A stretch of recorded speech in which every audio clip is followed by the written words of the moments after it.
கா கௌ கோரக காப்ரகா பா பௌ போரக பீக்கர கராக்கா ஜா ஜௌ ஜோரக ஜாகிரக கராக்கா மா மிருத்யு மரணகாரகா. பாதாளனே பேசு, பேசு பாதாளனே பேசு. என் ஜன்ம எதிரியான அந்த மந்திரவாதி பாட்டி என் பேத்திய அவன் புள்ளைக்கு கட்டி வச்சுட்டா. என்னோட பேத்திய அவங்க மயக்கிட்டாங்க. அவங்க மாய வலையில விழுந்து சொந்த பாட்டியவே அவன் மறந்துட்டா. என்னோட பேத்தி என்கிட்ட வரணும்னா நான் அதுக்கு என்ன பண்ணணும்? சொல்லு பாதாளமே சொல்லு. பூமி மனசு மாத்தி உன்கிட்ட வர மாதிரி என்னால பண்ண முடியாது. எதுக்குன்னா அவ சாதாரணமான பொண்ணு இல்ல, பாதாள கிரீடத்தை பெற்றவ. மந்திர பாட்டி மேல உன்னோட பகைய தீர்த்துக்கோ அப்படின்னு சொல்லி பாதாளம் அங்கிருந்து மறைஞ்சு போயிடுச்சு. ஆனா கிருதிமா மட்டும் அவளுடைய கோவத்தை விடல. அவங்களுடைய பேத்தியான பூமியை ஏமாத்தி மந்திரவாதி பாட்டி அவங்க பிள்ளையான லோக்கிக்கு கட்டி வச்சுட்டாங்க அப்படிங்கிற கோவத்துல பாட்டி மேல இன்னும் அவங்களுக்கு பகை அதிகமாச்சு.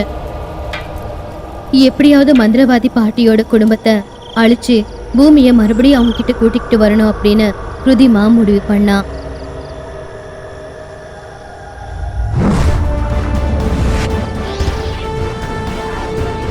புதுசா கல்யாணமான லோக்கியும் பூமியும் ரொம்பவும் சந்தோஷமா ஆகாயத்துல பறந்துகிட்டு புதுமண ஜோடிகளா சுத்தி வந்துகிட்டு இருந்தாங்க.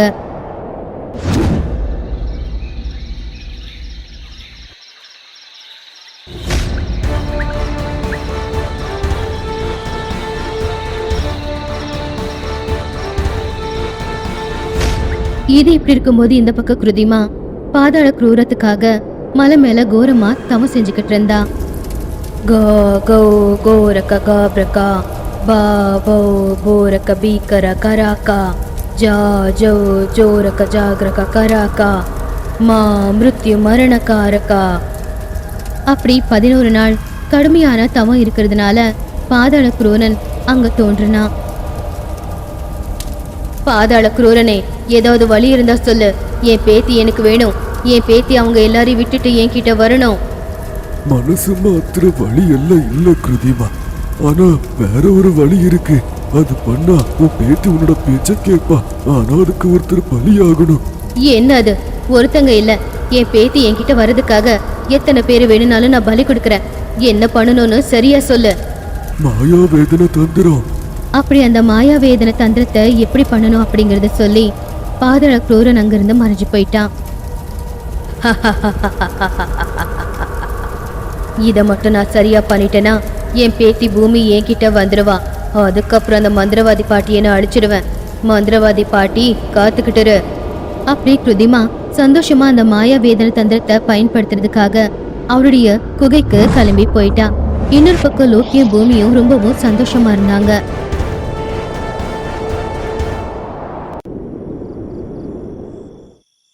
அவங்க எங்கெல்லாம் போனாங்க, என்ன இடங்களை எல்லாம் பார்த்தாங்க, அங்க எல்லாம் எவ்வளவு அழகா இருந்துச்சுன்னு பாட்டிக்கிட்ட சொல்லி சந்தோஷப்பட்டுக்கிட்டு இருந்தா பூமி.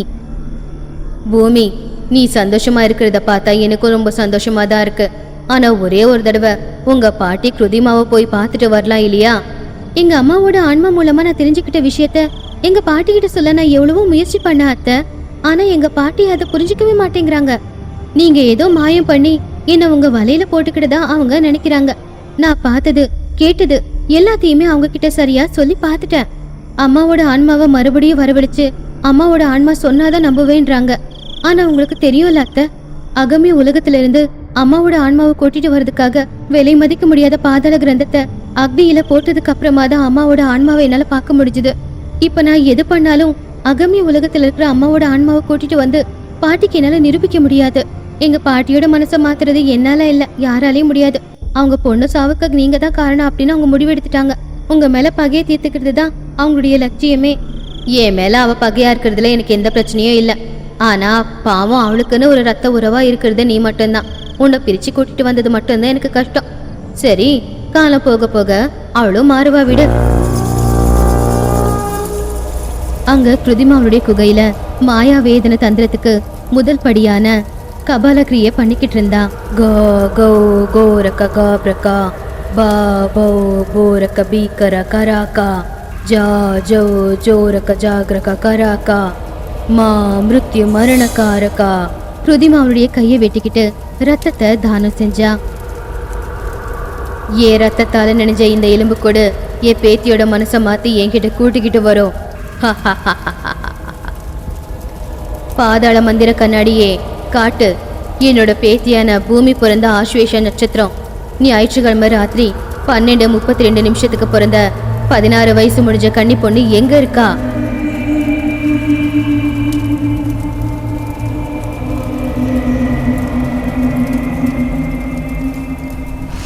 கிருதிமா மந்திரத்தை சொல்லி அடிமை பேய்களை வர வச்சா. இங்கிருந்து 40 மைல் தூரத்துல இருக்கிற சென்னாப்பூருக்கு நீங்க போங்க.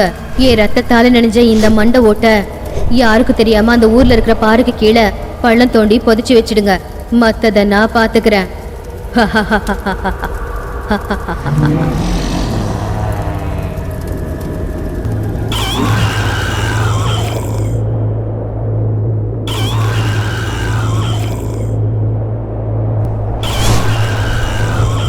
அடிமை பேய்கள் சந்தாப்பூர் ஊருக்கு நடுவுல அந்த மண்டை ஓட்ட பொதிச்சு வச்ச அடுத்த நொடி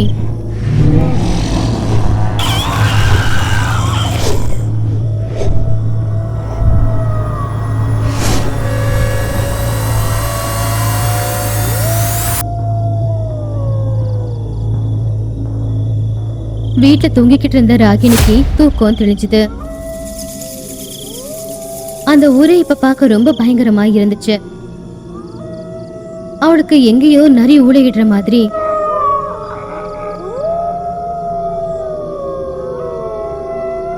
வீட்டுல யாரோ சலங்க கட்டி நடந்துகிட்டு இருக்கிற மாதிரி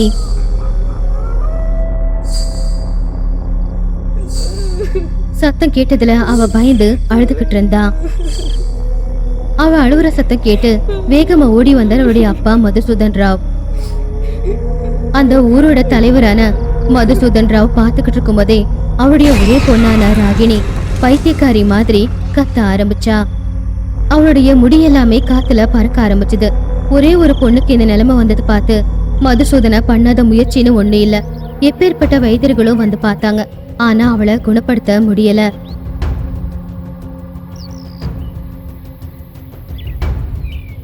நாலு நாளா ஒரு துளி தண்ணி கூட குடிக்கவே இல்லை ராகினி. சாப்பிடாததுனால ரொம்ப மெலிஞ்சும் போயிட்டா. இது இப்பயே போச்சுன்னா ராகினி கொஞ்ச நாட்கள்ல செத்துரும் ஐயா. வைத்தியர்கிட்ட காமிச்சோம், மந்திரவாதி கிட்ட காமிச்சோம், ஒன்றும் ஆகல. என் பொண்ணு ரொம்ப நல்லாவே இருந்தா. திடீர்னு என்ன ஆச்சுன்னு எங்களுக்கு தெரியல. எனக்கு தெரிஞ்ச வரைக்கும் ஆரோக்கியம் எல்லாம் நல்லா தான் இருக்கு. ஆனா ஏதோ மனசுக்குள்ள ஏதோ ஒண்ணு பிரச்சனை இருக்கு போல. என்னோட வைத்தியத்துக்கு அது கிடைக்க மாட்டேங்குது. இது இப்படி இருக்கும்போது வேலைக்காரன் அங்க ஓடி வந்து, ஐயா, யாரோ பெரிய சூனியக்காரியா ராகினி அம்மாவுக்கு உடம்பு சரியில்லைன்னு தெரிஞ்சுக்கிட்டு நான் குணமாக்குறேன்னு அவங்களாவே தானா வந்திருக்காங்க. அவங்கள உள்ள விடட்டுமா? சூனியக்காரியா தானாவே வந்திருக்காளா? அப்படின்னு யோசிச்சுக்கிட்டு இருக்கும்போது யோசிக்க வேணாம். எந்த புத்துல எந்த பாம்பு இருக்குன்னு யாருக்கு தெரியும். வந்து முயற்சி பண்ணட்டும். வர சொல்லுங்க, போங்க. அப்படின்னு சொன்னது வேலைக்காரன் கிருதிமாவை வீட்டுக்குள்ள கூட்டிக்கிட்டு வந்தான். கிருதிமா வீட்டுக்குள்ள வந்த உடனே அவகிட்ட இருக்கிற பையில இருந்து சாம்பலை எடுத்து ராகினி மேல தூவுனா. உடனே ராகினியும் கண்ணை திறந்தா. சீக்கிரமா கொஞ்சம் தண்ணி கொண்டு வாங்க. அம்மாடி ராகினி, பயப்படாத, நான் தான் வந்துட்டேல. 4 நாளா ஒரு துளி தண்ணி கூட நீ குடிக்கல இல்லையா? நான் சொல்றேன், இந்தா இந்த ஒரு பானை தண்ணிய குடி. கிருதிமா சொன்னது கேட்டு ராகினி உடனே அந்த பானையை கையில வாங்கி மொத்த தண்ணியையும் குடிச்சிட்டா. இதை எல்லாத்தையும் பார்த்துக்கிட்டு இருந்த மதுசூதன வைத்தியர் 2 பேராலையும் பேச முடியாம அமைதியா பார்த்துக்கிட்டு இருந்தாங்க. என்ன நடக்குதுங்க? நீங்க யாரு? என் பொண்ணு ஆபத்துல இருக்குன்னு உங்களுக்கு எப்படி தெரியும்? நீங்க சொன்னது எல்லாத்தையுமே என் பொண்ணு கேக்குறா. என் பொண்ணுக்கு என்ன ஆச்சு? உங்களை பிடிக்காத யாரோ உங்க பொண்ணுக்கு செய்வினை வச்சிருக்காங்க. இப்போதைக்கு அவளுடைய உயிருக்கு எந்த ஆபத்தும் இல்ல. ஆனா அந்த செய்வினைய முழுசா எடுக்கல அப்படின்னா இன்னொரு 6 நாள்ல அவ உயிரை விட்டுருவா. அதை என்னால இல்ல, யாராலையும் தடுக்க முடியாது. சேவனையா? 6 நாள் என் பொண்ணு செத்துருமா? இப்போ என்ன பண்றது? நான் என்ன பண்ணட்டும்? உங்களால கூட தடுக்க முடியலனா அப்புறம் என்ன பண்றது? நான் தான் சொன்னல நான் காப்பாத்துறேன்னு. ஆனா நான் சொல்றதை நீங்க எல்லாரும் அப்படியே செய்யணும். எதுக்கு என்னன்னு கேள்வி கேட்டா முன்னாடியே சொல்லிடுறேன், உன் பொண்ணை யாராலையும் காப்பாற்ற முடியாது. சரி, நீங்க என்ன சொல்றீங்களோ அதை நான் கேக்குறேன். என் பொண்ணை காப்பாத்துங்க, அது போதும். நீங்க என்னோட உயிரை கேட்டாலும் பரவாயில்ல, நான் அதுக்காக பலியாக கூட தயார். என் பொண்ணை காப்பாத்துங்க, என் பொண்ணுன்னா எனக்கு உயிர். அப்படி அவங்க எல்லாரையும் நம்ப வச்சு மாயாவேதன தந்திரத்துக்கு தேவையான எல்லா ஏற்பாடுகளையும் அவங்க வீட்டிலேயே செஞ்சு 2வது படியான ஜாம்பாக்கிரிக்கு ஏற்பாடு பண்ணா. ராகினியை தூக்கிட்டு வந்து அவ போட்ட கோலத்துல படுக்க வச்சு அவ பக்கத்திலே உட்காந்துக்கிட்டு ராத்திரி முழுக்க மந்திரத்தை சொல்லிக்கிட்டு இருந்தா. கோ கோ கோரக காப்ரகா பா போ போரக பீக்கர கராக்கா ஜா ஜோ ஜோரக ஜாகிரக கராக்கா மா மிருத்யு மரணகாரகா. ஐயா, இந்த சூனைக்காரிய நம்பி தேவையில்லாம இவங்க சொன்னதெல்லாம் பண்ணிக்கிட்டே இருக்காங்க போலயே. இவங்கள பார்க்கும்போது ராகினி அம்மாவை காப்பாத்துற மாதிரியே இல்லையே. இவங்க மேல நம்ம கண்ணு வைக்கணும்.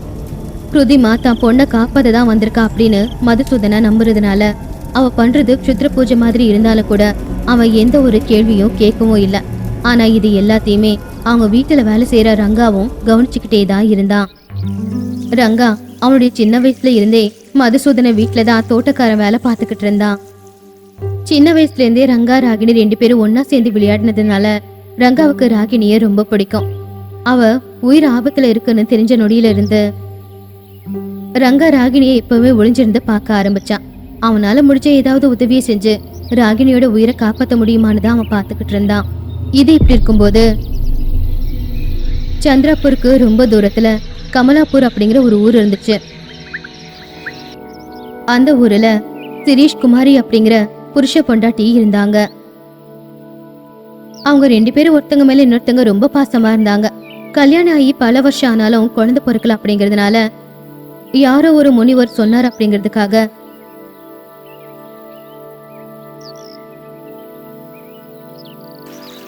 தினமும் சாயந்தர நேரம் அவங்க ஊர் எல்லையில இருக்கிற குளத்துல இருந்து பானையில தண்ணி கொண்டு வந்து அந்த தண்ணியால மாட்டை குளிப்பாட்டி அதுக்கு வயிறு நிறைய பச்சை புல்லையும் கொடுத்து அதே பானையில மாட்டோட பாலை கறந்து அந்த பானைய தலையில வச்சுக்கிட்டு தினமும் வீட்டுக்கு போய் கொஞ்சமா அந்த பாலை எடுத்து பாயசம் செஞ்சு அத கடவுளுக்கு பிரசாதமா வச்சு மிச்சம் இருக்கிற பாலை எடுத்து புருஷன் பொண்டாட்டி பால் சாதம் சாப்பிட்டு படுத்துருவாங்க. அப்படி ஒரு நாள் கூட தவறாம 6 வாரத்துக்கு இதே மாதிரி செஞ்சா அவங்களுக்கு குழந்தை பிறக்கும் அப்படின்னு அந்த முனிவர் சொன்னதுனால அப்படியே செஞ்சுக்கிட்டு இருந்தாங்க. இந்த பக்கம் சந்திரபூர்ல 2வது படியை முடிச்சுட்டா கிருதிமா. இன்னும் மிச்சம் இருக்கிறது 3வது படி, ஸ்பர்ஷக்ரியா. இங்க பாருங்க, நாளைக்கு ஸ்பர்ஷக்ரியைக்கு ஏற்பாடு பண்ணுங்க. அதை பண்ணும்போது ராகினிக்கு யார் இந்த செய்வனிய வச்சாங்களோ அவங்கள தேடி போய் ராகினியை கொல்லுவா.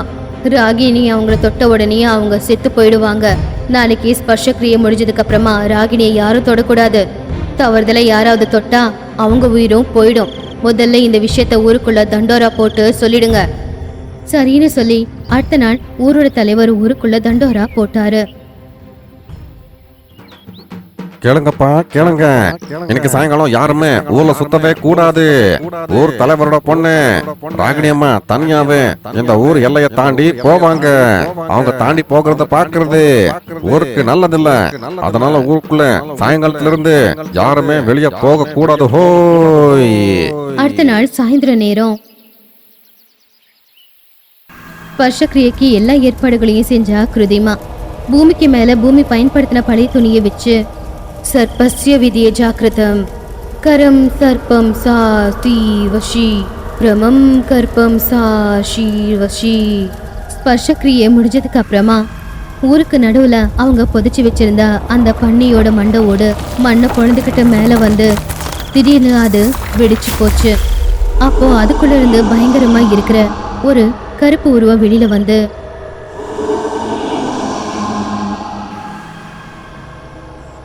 ராகினியோட தலைக்குள்ள நுழைஞ்சிருச்சு. ராகினி கண்ணை திறந்து பார்த்தா.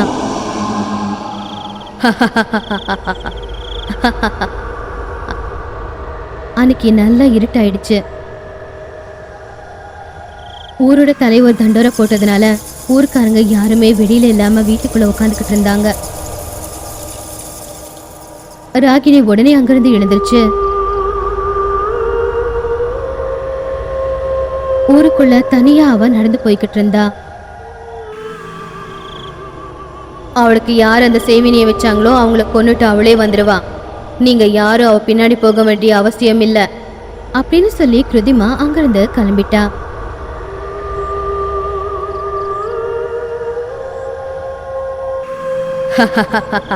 மாயா வேதன தந்திரத்துல கடைசி படியான ஸ்பர்ஷக்கிரியை இப்ப முடிஞ்சிருக்கு. இப்ப ராகினி போய் என் பேத்தியான பூமியை தொடுவா. அப்படி தொட்ட உடனேயே பூமி என்னுடைய வசத்துக்கு வந்துடுவா. அதுக்கப்புறம் பூமி நான் சொல்றதான் செய்வா. அவ ஏன் கூடவே இருந்துருவா. மாயா வேதனைங்கிறது வேதனை ராகினிக்கு, மாயா என் பேத்திக்கு. இது ஒரு விதமான வசீகரணம். ராகினி வேதனையில அங்கேயே ரத்தம் கக்கி செத்துடுவா. அவக்குள்ள இருக்கிற அந்த பன்னி பேய் அவனை கொன்னு தின்னுடும். எது எப்படியோ என்னோட பேத்தி என்கிட்ட திரும்ப வந்துடுவா. அதுக்கு ராகினி பலியாக போறா அப்படின்னு சொல்லி கிருதிமா அங்கிருந்து போயிட்டா. ஆனா ரங்காவுக்கு மட்டும் முதல்ல இருந்தே கிருதிமா மேல சந்தேகம்தான். அதனாலதான் அவன் ராகினி பின்னாடியே போய்கிட்டு இருந்தான். அங்க நடக்கிற பூஜை எல்லாத்தையுமே அவன் இப்படிதான் பாத்துக்கிட்டு இருந்தான். அப்படி காட்டை தாண்டி தனியா போய்கிட்டு இருக்கிற ராகினி பின்னாடியே சின்ன சத்தம் கூட போடாம அவ பின்னாடியே போய்கிட்டு இருந்தான் ரங்கா.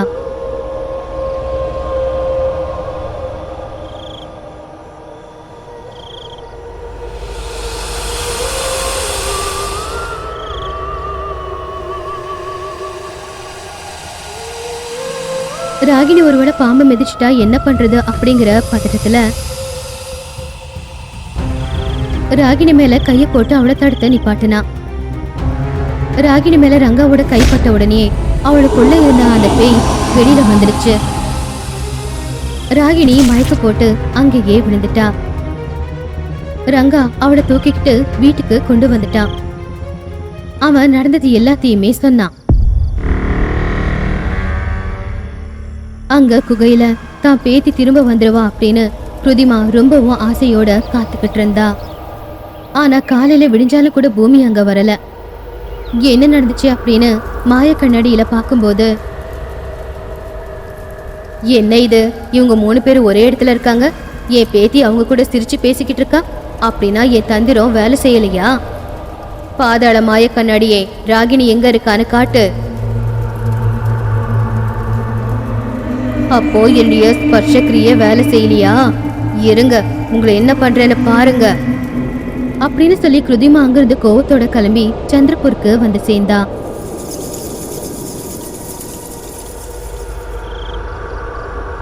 ஊர் தலைவர் மதுசூதன நேத்து நடந்தது எல்லாத்தையுமே கிருதிமா கிட்ட சொன்னாரு.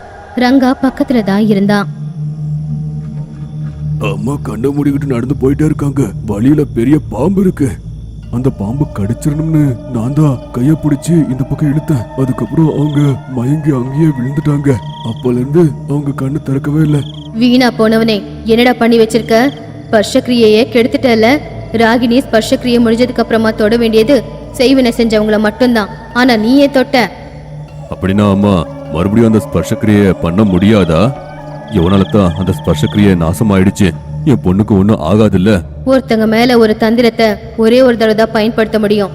அதோட கடைசி படிதான் ஸ்பர்ஷக்கிரிய. அத இவன் கெடுத்துட்டான்.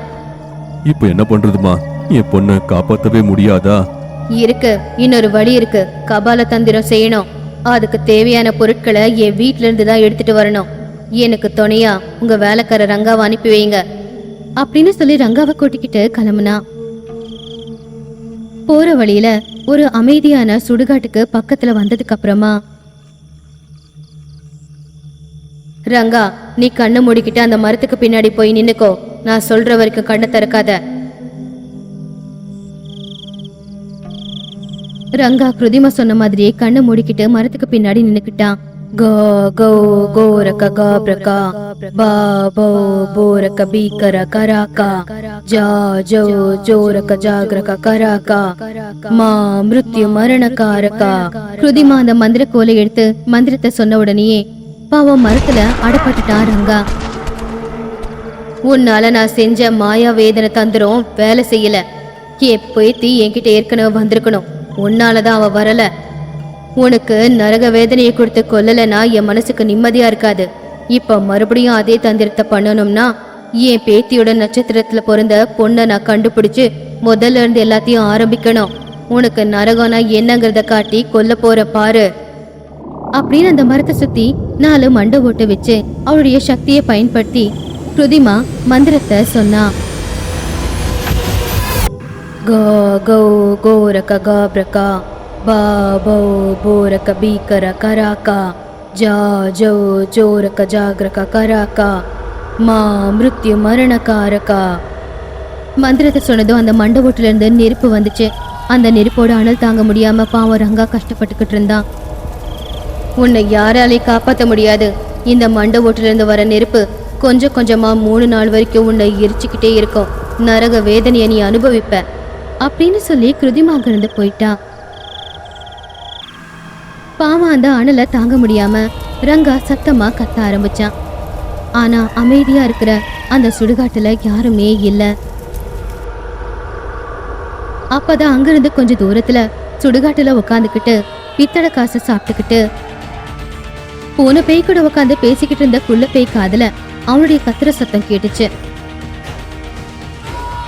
யாரோ சத்தமா கத்துற மாதிரி இருக்கு. ஆமாண்டா, அதோ அந்த பக்கத்துல இருந்துதான் வருது அந்த சத்தம். அப்புறம் எதுக்கு காத்திருக்கணும், வா போய் பார்க்கலாம் அப்படின்னு 2 பேரும் பறந்து வந்து பார்த்தப்போ அனல் தாங்க முடியாம கத்திக்கிட்டு இருந்தா ரங்கா. அவனை காப்பாத்துறதுக்கு பூனை பேய் குள்ள பேய் 2 பேருமே முயற்சி பண்ணாங்க.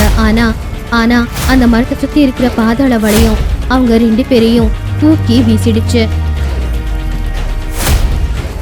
ஆஜும்பா ஜும்பா ஜம்பர ஜம்பா ஜும்பா ஜமார்பியா ஜும்பா கம்பர கம்பா கம்பா ஆப்ரகபா பிரகஹா ஃபட்வாஹா ஃபட்டா ஃபட்வாஹா.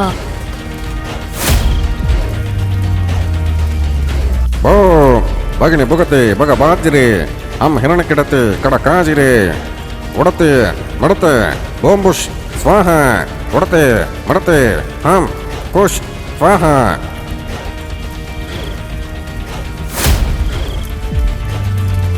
இந்த வேலை நம்மளால பண்ண முடியாது. நீ சீக்கிரமா போய் மந்திர பாட்டியை கூட்டிட்டு வா. பூனை பேய் பறந்துகிட்டே போய்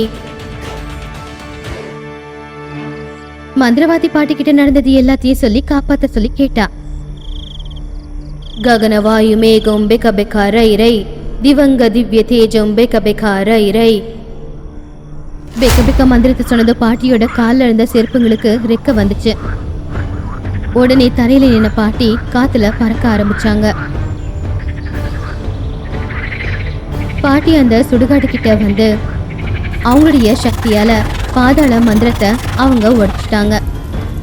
ரங்காவை காப்பாத்தி அவங்க ஊருக்கு கூட்டிட்டு போயிட்டாங்க.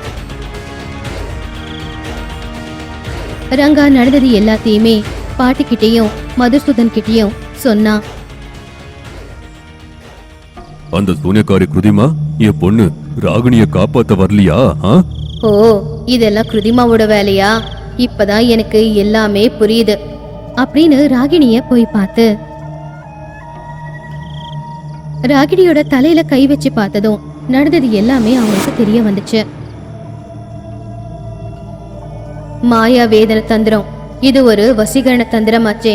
இந்த வசீகரண தந்திரத்தை கிருதிமா எதுக்காக உன் பொண்ணு மேல செஞ்சா? சரி, அதெல்லாம் அப்புறம். முதல்ல உன் பொண்ணோட உயிரை காப்பாத்தணும். அப்படி காப்பாத்தணும்னா எனக்கு பாதாள சர்ப விஷம் தேவைப்படும் அப்படின்னு லோக்கிய கூப்பிட்டாங்க. லோக்கி, ஸ்ருங்ககிரி அப்படிங்கிற ஒரு தீவு இந்த ஊரை தாண்டி இருக்கிற மலையை தாண்டி இருக்கு. அங்க போனனா அங்க மலைக்கு மேல சர்ப்ப மண்டபம் இருக்கும். அங்க பயங்கரமான பாஷான சர்ப்பங்கள் 2 இருக்கும். அதுங்களை கொல்லாம அதுங்களோட விஷத்தை மட்டும் எடுத்துக்கிட்டு வா. சரியம்மா. கூடவே இந்த குள்ளனையே கூட்டிக்கிட்டு போ. லோக்கி, பார்த்து, அந்த சர்ப்பங்கள் ரொம்பவும் ஆபத்தானது. அதோட விஷம் அதை விட ஆபத்து, பார்த்துக்கோ. இவ்வளோ சொல்லணுமா பாட்டி? இப்படி போய் அப்படி வந்துடுறேன். பேய கூட சண்டை போடுறவனுக்கு பாம்பெல்லாம் தூசு.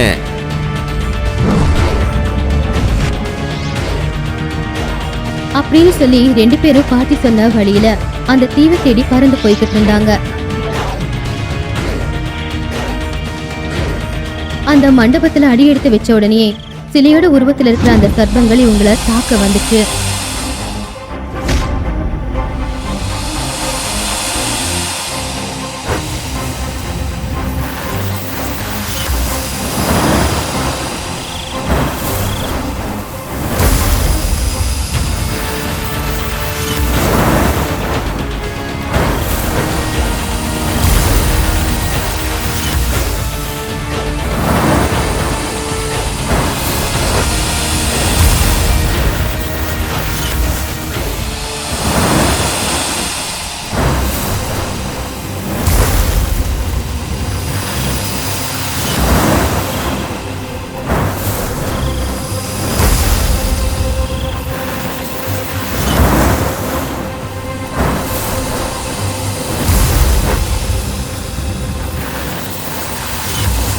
லோக்கிக்குள்ள பேயோட வசத்துக்கு அந்த பாம்புங்க வந்துருச்சு. அதுக்கப்புறம் அந்த 2 பாம்புங்களும் ஒன்னா சேர்ந்து ஒரு 2 தலை சர்ப்பமா மாறிடுச்சு. அதோட வாயில இருந்து ஒவ்வொரு துளியா விஷம் கொட்ட ஆரம்பிச்சுது. அந்த விஷத்தை லோக்கி ஒரு பாட்டில்ல புடிச்சுக்கிட்டான். அதை இடுப்புல கட்டிக்கிட்டு அவன் கிளம்புனான். அப்படி அவங்க கமலாப்பூர் தாண்டி போய்கிட்டு இருக்கும்போது அதுக்குள்ள ரொம்ப இருட்டாயிடுச்சு.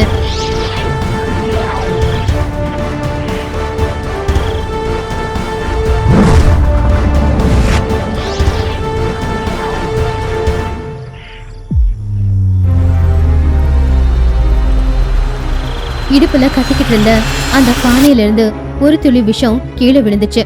அது நேரா மாட்டோட பாலை கறந்து எடுத்துக்கிட்டு போற சிரியோட பால்ல விழுந்துருச்சு. இது எதுவும் தெரியாத சிரி வீட்டுக்கு போய் அந்த பாலால பாயசத்தை செஞ்சு சாமிக்கு அதை பிரசாதமா வச்சு மிச்சம் இருக்கிற பால்ல பால் சாதம் செஞ்சு சாப்பிடுறதுக்காக உட்கார்ந்தாங்க. அந்த சாமி சொன்ன மாதிரி இதான் கடைசி நாள். இன்னையோட நம்ம பண்ற சடங்கு எல்லாம் முடிஞ்சிடும். அவங்க சொன்ன மாதிரி நமக்கு குழந்தை பிறப்பாங்க. ஆமாங்க அப்படின்னு அவங்க 2 பேருமே சந்தோஷமா அந்த சாப்பாட சாப்பிட்டாங்க.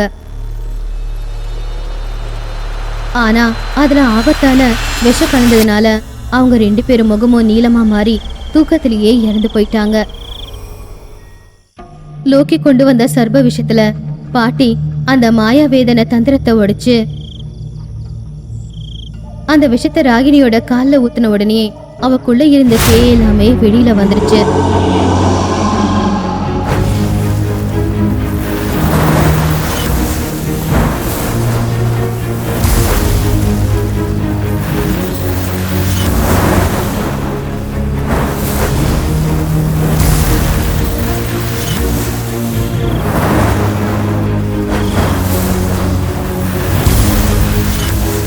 பாட்டியோட அடி தாங்க முடியாம பேய் எல்லாமே அழிஞ்சு போயிடுச்சு. பொண்ணோட உயிரை காப்பாத்தினதுக்கு மதுசூதன பாட்டிக்கு நன்றியை தெரிவிச்சான். ராகினி கண்ணை திறந்து பார்த்ததை பார்த்து ரங்காவு கூட ரொம்பவும் சந்தோஷப்பட்டான். மந்திரவாதி பாட்டி அங்கிருந்து கிளம்பிட்டாங்க. ஆனா கமலாப்பூர்ல செத்து போன சிரி சுகுமார் 2 பேருமே ஆன்மாக்களை மாறினாங்க. கொஞ்ச நாட்கள்ல நம்ம சடங்கெல்லாம் முடிஞ்சு எனக்கு குழந்தை பிறக்கணும்னு நினைச்சேன். அதுக்குள்ள இப்படி ஆயிடுச்சே. நம்ம சாவுக்கு காரணமானவனை கொன்னு போடணும். ஆமா, நம்ம சாவுக்கு காரணமானவங்களை கொல்லணும் அப்படின்னு அந்த 2 ஆன்மாக்களும் பறந்துகிட்டு லோக்கியை தேடிக்கிட்டு வந்துச்சுங்க. அந்த ஆன்மாக்கள் லோக்கியை தாக்க முயற்சி பண்ணாங்க. ஆனா எவ்வளவு முயற்சி பண்ணாலும் வேதாளக்கிரோட தலையில இருக்கிறதுனால அவங்களால எதுவுமே செய்ய முடியல. லோக்கி எதுவும் செய்ய முடியாததுனால அவங்க வீட்டு வாசல்ல இருக்கிற ஒரு மரத்துல தலைகீழ தொங்கிக்கிட்டு வாய்ப்புக்காக அவங்க காத்துக்கிட்டு இருந்தாங்க. ஒரு நாள் விடிய காலையில லோக்கி குடிக்கிறதுக்காக அவனுடைய வேதாள கிரீடத்தை கழட்டி வச்சான். வேதாள கிரீடம் எடுத்த உடனே அந்த 2 ஆன்மாக்களும் லோக்கியோட உடம்புக்குள்ள புகுந்துருச்சு. லோக்கி சத்தமா கத்தி அங்கேயே விழுந்துட்டான். அந்த சத்தத்தை கேட்டு வீட்டுக்குள்ள இருந்து மந்திரவாதி பாட்டியும் பூமியும் வெளியில வந்தாங்க. மந்திரவாதி பாட்டி லோக்கியோட கிரீடத்தை அவனுடைய தலையில வைக்க எவ்வளவோ முயற்சி பண்ணாங்க. ஆனா அந்த கிரீடம் அவனுடைய தலையில நிக்கல.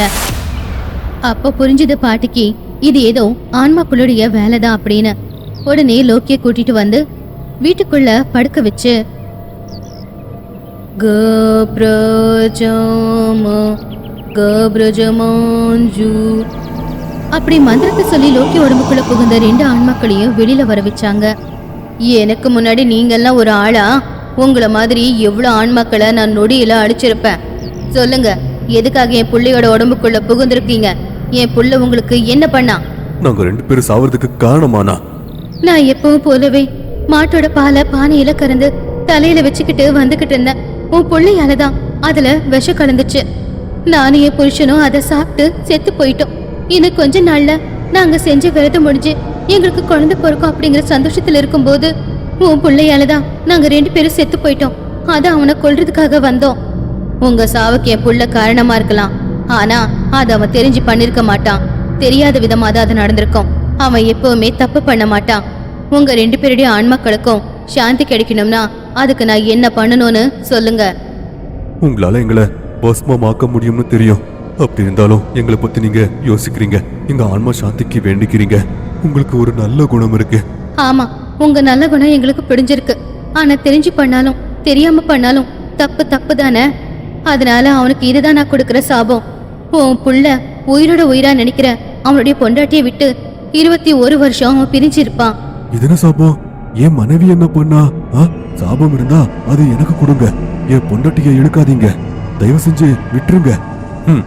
லோக்கி, எங்க 2 பேரும் சாவுக்கு பரோட்சமா நீயும் காரணம். அதனால ஒண்ணுல பாதியான உன் பொண்டாட்டிக்கும் சாபம் கிடைக்கும். ஒருத்தரை விட்டு ஒருத்தர் 21 வருஷம் நீங்க இருக்கணும்.